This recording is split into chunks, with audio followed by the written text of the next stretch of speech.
Choice brothers శ్రావణ వేడుకలు అన్ని రకాల వస్త్రాలు శ్రావణంలో కూడా ఆషాఢం ధరలకే అమ్మకం.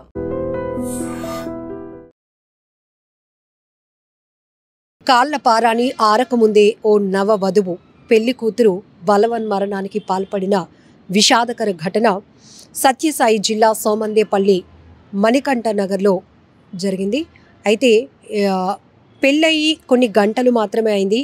సాయంత్రం అందరూ చక్కగా ఎవరి ఏర్పాట్లు వాళ్ళు చేస్తున్నారు. ఫస్ట్ నైట్ కార్యానికి సంబంధించినటువంటి ఏర్పాట్లు అందరూ చేస్తూ ఉండగానే ఈవినింగ్ 4 గంటల ప్రాంతంలో ఆ అమ్మా నాన్నకు హర్షిత, నాన్న నాకు ఈ పెళ్ళి ఇష్టం లేదు, మీరు నన్ను బలవంతంగా పెట్టడం వల్లే నేను ఈ పెళ్ళి చేసుకున్నాను, కానీ మరి కాసేపట్లో కార్యానికి సంబంధించి ఏర్పాట్లు కూడా జరుగుతున్నాయి, ఇంట్లో ఫస్ట్ నైట్ కూడా జరగబోతోంది, ఇక నేను ఇప్పటికైనా మీ ముందు ఓపెన్ కాలేకపోతే, నా పరిస్థితిని మీకు చెప్పుకోలేకపోతే ఇక నేను నరకం అనుభవించాల్సి వస్తుంది తర్వాత అంటే, అప్పుడు ఆ హర్షిత వాళ్ళ నాన్న, అదేంటమ్మా ఇప్పటి వరకు బాగానే అయింది కదా, ఎంగేజ్మెంట్ జరిగి 2 నెలలు అవుతుంది, పెళ్ళి కూడా అంతా చాలా గ్రాండ్గా జరిగింది, ఇప్పుడు వచ్చి ఇలా చెప్తున్నావేంటి అని నచ్చజెప్పే ప్రయత్నం చేశారు. కానీ హర్షిత నాకు కొంచెం టైర్డ్గా ఉంది, నిద్ర వస్తుంది, కాసేపు నేను రెస్ట్ తీసుకొని వస్తానని చెప్పి వెళ్ళింది. అయితే ఎంతసేపటికి కూడా హర్షిత బయటకు రాకపోవడం వల్ల ఆ గదిలోనికి వెళ్ళి డోర్లు కొట్టి చూస్తే కనుక ఆమె పలకటం లేదు. ఆ డోర్లు విరక్కొట్టి లోపల చూసేటప్పటికి ఫ్యాన్కి ఉరి వేసుకొని తన కూతురు కనిపించింది అంటూ ఆ తండ్రి పోలీసులకు ఇచ్చినటువంటి కంప్లైంట్ని ఆధారంగా చేసుకుని సోమందేపల్లి పోలీసులు అయితే ఇన్వెస్టిగేషన్ మొదలుపెట్టారు. ఎస్ఐ గారు చెప్తున్నటువంటి డీటెయిల్స్ ప్రకారం కూడా ఆ ఫ్యాన్కి ఉరి వేసుకొని గదిలో ఉంది తన కూతురు, ఎంత పిలిచినా పలకలేదు, డోర్లు విరక్కొట్టి చూసేటప్పటికి ఆ పరిస్థితిలో కనిపించింది అంటూ తండ్రి ఇచ్చినటువంటి ఫిర్యాదుని ఆధారంగా చేసుకొని కేసునైతే ముందుకు తీసుకెళ్తున్నా. మొదట అసలు ఏంటి ఆ అమ్మాయి ఆ బలవన్మరణానికి పాల్పడడానికి కారణాలు ఏంటి అనే దానిపైన కూడా చాలా మిస్టరీగా కొనసాగింది ఈ కేసు డీటెయిల్కి సంబంధించి కూడా.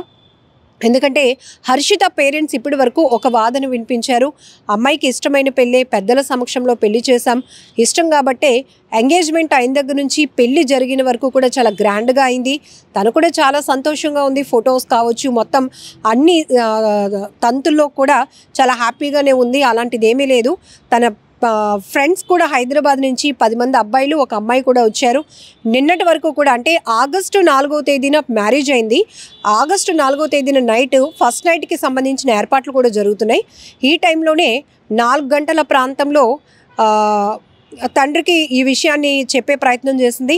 6 గంటల వరకు కూడా ఒక తన ఫ్రెండ్ కూడా, స్నేహితురాలు కూడా ఇక్కడే ఉంది.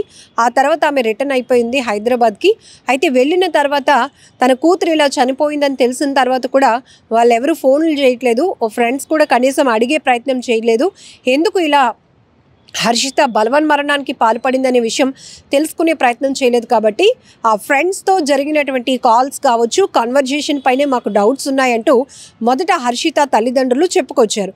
అయితే పోలీసులు తమదైన స్టైల్లో ఇన్వెస్టిగేషన్ మొదలుపెట్టిన తర్వాత ఈరోజు ఎస్ఐ రమేష్ గారు కూడా చెప్పినటువంటి వివరాల ప్రకారం పేరెంట్స్ ఇద్దరు కూడా వచ్చి, ఈ పెళ్ళి తన కూతురికి ఇష్టం లేదు, మేము సర్ది చెప్పి ఒప్పించడం వల్ల పెళ్ళికి ఒప్పుకున్నాను నాన్న, ఇక మరి కాసేపట్లో ఫస్ట్ నైట్కి సంబంధించి ఏర్పాట్లు జరుగుతున్నాయి కాబట్టి ఇక నేను దీన్ని సహించలేను, భరించలేను, ఇదంతా నా వల్ల కావటం లేదు అని చెప్పి ఆమె చెప్పినప్పుడు మేము నచ్చజెప్పాము. కానీ తను రెస్ట్ తీసుకుంటాను అని వెళ్ళింది, కానీ ఇలా గదిలో ఉరి వేసుకొని కనిపించింది అంటూ ఆ తండ్రి మొత్తం వివరించడం వల్ల పోలీసులు ఇప్పుడు అదే విషయాన్ని చెప్తున్నారు. అయితే తండ్రి ఈ రకమైన ఫిర్యాదు చేసినప్పటికీ కూడా ఇప్పుడు ఈ అమ్మాయి ఒక పెళ్లి కూతురు ఇంత పెళ్ళైన గంటల వ్యవధిలోనే కార్యానికి సంబంధించి ఏర్పాట్లు జరుగుతున్న టైంలోనే బలవన్మరణానికి పాల్పడడం వెనుక బలమైన కారణాలు ఇంకేమైనా ఉన్నాయా? సో దీనికి సంబంధించి లోతైన దర్యాప్తు కొనసాగించిన తర్వాత ఈ కేసుకు సంబంధించి పూర్తి డీటెయిల్స్ అయితే మీడియా ముఖంగా వెల్లడిస్తామని కూడా సోమందేపల్లి ఎస్ఐ గారు చెప్తున్నారు. సో ఇక్కడ మనం ఒకటే ఆలోచించాలి, బలవంతపు పెళ్ళిళ్ళు దీనివల్ల చాలా వరకు అటు అమ్మాయి కావచ్చు, అబ్బాయి కావచ్చు, బలవన్మరణాలకి పాల్పడుతున్నటువంటి పరిస్థితులు మనం చూస్తూనే ఉన్నాం. అలా అని తల్లి తండ్రికి పిల్లల భవిష్యత్తు ఏంటి, పిల్లల భవిష్యత్తు గురించి కానీ వాళ్ళ మంచి చెడ్ల గురించి ఆలోచించే రైట్స్ లేవా అంటే 100% ఉంటాయి. ఎందుకంటే వాళ్ళ పిల్లలు ఎలా ఉంటే బాగుంటుంది అనేది ఆలోచన చేయాల్సిన ఎంత అవసరం ఉందో పిల్లల ఇష్టాలను గౌరవించాల్సిన పరిస్థితి తల్లిదండ్రులకు కూడా ఉంది. అలానే తల్లిదండ్రులు ఇప్పటి వరకు మనకి ఏం కావాలి, ఏది మంచి ఏది చెడు అని మనల్ని అడిగి పెంచలేదు. కొంత ఏజ్ వచ్చిన తర్వాత, మెచ్యూరిటీ లెవెల్స్ వచ్చిన తర్వాత మనకి ఇది బాగుంటుంది, మనం ఇది చూస్ చేసుకునేటటువంటి ఫ్రీడమ్ కావచ్చు, ఆలోచన శక్తి మనకు వస్తుంది. బిఫోర్ అంతా కూడా మనం పేరెంట్స్ పైన డిపెండ్ అయిన వాళ్ళమే. సో చిన్నప్పటి నుంచి అసలు మన గురించి మనకన్నా మన పేరెంట్స్కే బాగా తెలుస్తుంది. మన మూడ్ ఎప్పుడు ఎలా ఉంటుందో, మనకి ఇష్టమైంది ఏంటి, మనకి నచ్చింది చేస్తే మనం ఎలా ఫీల్ అవుతాం పిల్లలు కానీ తల్లిదండ్రులకు ఉన్నటువంటి నాలెడ్జ్ యాక్చువల్గా మన మీద మనకి కూడా ఒక క్లారిటీ ఉండదు. ఇక్కడ 2 రకాల కోణాల్లో విశ్లేషణ. ఒకటి, పిల్లల పాయింట్ ఆఫ్ వ్యూలో ఆలోచన చేస్తే వాళ్ళు చేసింది రైట్, వాళ్ళు ఎంచుకునేదే కరెక్ట్ అనుకుంటారు. ఇక్కడ తల్లిదండ్రులు మేమేం చేసినా, మేమేం ఆలోచించిన పిల్లల కోసమే కదా, మా పిల్లల భవిష్యత్తు బాగుండాలనే ఒక మంచి ఆలోచన కావచ్చు, స్వార్థం కావచ్చు, అది మేము పెంచి పోషించినటువంటి పిల్లలు కాబట్టి వాళ్ళ ఫ్యూచర్ ఇలా అయితే బాగుంటుంది అని ఒక డెసిషన్ తీసుకునే రైట్ మాకు ఉంది అంటూ పేరెంట్స్ కూడా చెప్తారు. కానీ ఇలా ఎవరికి వాళ్ళు విడిపోయి వ్యక్తిగత ఆలోచనలకు వెళ్తే అనవసరంగా చాలా ప్రాణాలు బలి అయిపోయిన పరిస్థితి. కానీ ఒక అండర్స్టాండింగ్కి రావాల్సినటువంటి అవసరం కూడా ఉంది. పిల్లల ఇష్టాలని గౌరవించాల్సిన బాధ్యత పేరెంట్స్కి ఉంది. పేరెంట్స్ మన కోసం ఏం చేస్తున్నారు, అది మన మంచి కోసమే అనే పాజిటివ్గా తీసుకోవాల్సినటువంటి ఆలోచన పిల్లలకి కూడా అవసరం ఉంది. ఎందుకంటే ఈ మధ్య మనం చూస్తున్నాం అనేక చోట్ల ఇక్కడ మనం లవ్ మ్యారేజా అరేంజ్డ్ మ్యారేజా అనే డిస్కషన్ కాదు, కానీ ఇక్కడ పెళ్ళైన కొన్ని గంటలకే కార్యానికి అన్ని ఏర్పాట్లు జరుగుతున్న టైంలో ఇల్లంతా సందడిగా ఉంది, పెళ్లి ఇల్లు ఎంత కలకలలాడాల్సినటువంటి పరిస్థితిలో ఒక్కసారిగా ఆ పెళ్లి కూతురు బలవన్మరణానికి పాల్పడింది అంటున్నట్టుగా ఎంత విషాదకరమైన ఘటన. దీన్ని ఇప్పుడు ప్రతి ఒక్కరూ చాలా పెయిన్ఫుల్గా తీసుకోవాల్సినటువంటి ఆలోచన కూడా ఉంది. ఎందుకంటే నిన్న కృష్ణా జిల్లాలో కూడా ఒక నవవధువు తమ్ముడు సారీరా నేను ఇక్కడ నీకు ర్యాకి కట్టలేనురా అంటూ ఆమె సూసైడ్ నోట్లో మెన్షన్ చేసింది.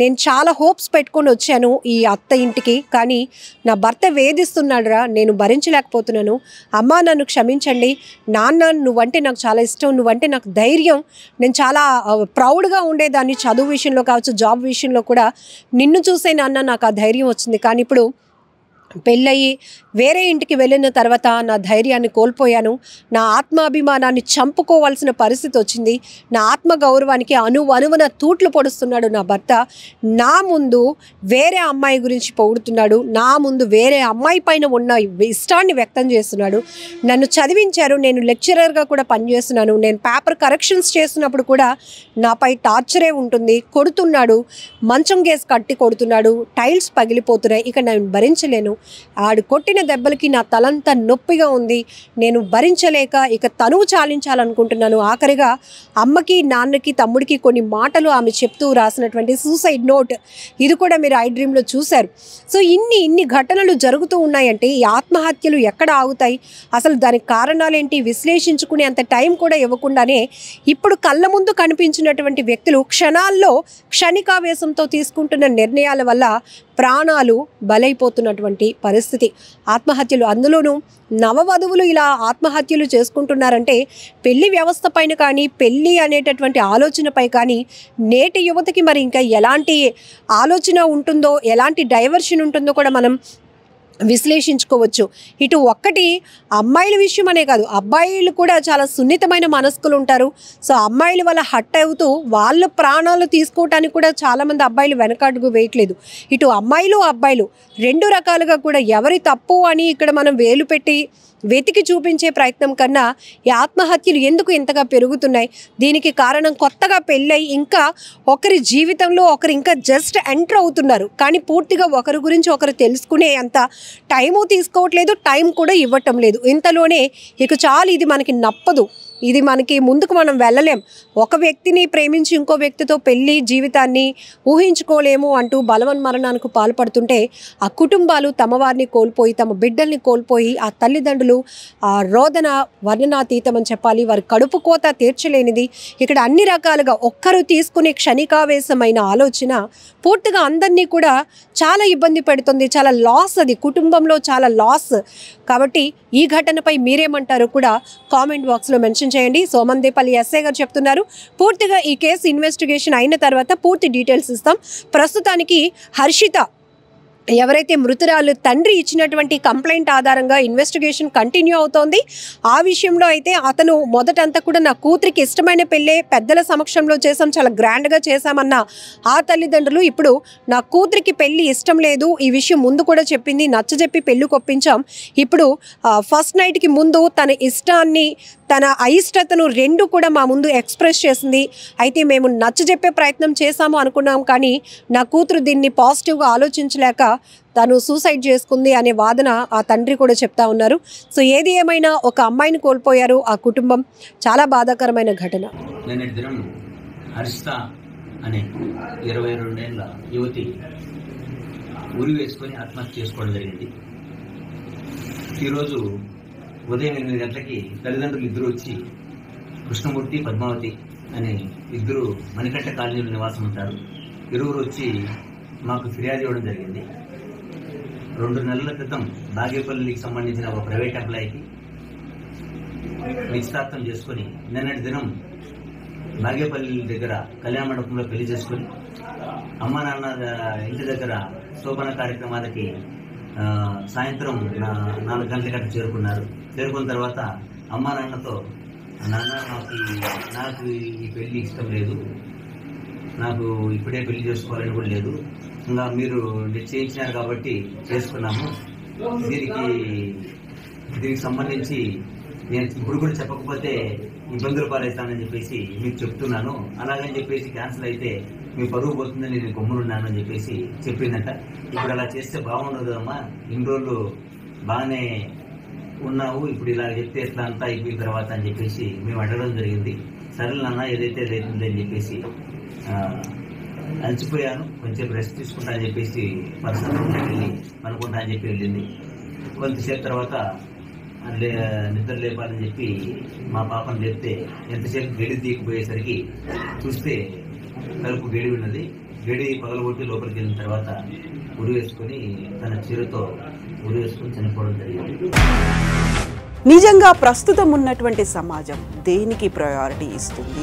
ఆర్థిక సంబంధాల చుట్టూ మాత్రమే తిరుగుతుంది. మళ్ళీ ఎన్నికలంగానే చాలా విరక్తి కలుగుతాం. మంచి అనిపిస్తుంది కదా, లేడీస్ కూడా ఛాలెంజింగ్ జాబ్స్ చేసినప్పుడు చాలా బాగుంటది. ట్రాఫిక్ అసిస్టెంట్స్ గా నియమించిన ట్రాన్స్జెండర్స్ అందరితో సాల్యూట్ చేయించుకుంటున్నారు. ఫుడ్ డెలివరీ ఇవ్వటానికి వెళ్ళినటువంటి డెలివరీ బాయ్ అనిల్ పై కళ్ళ ముందు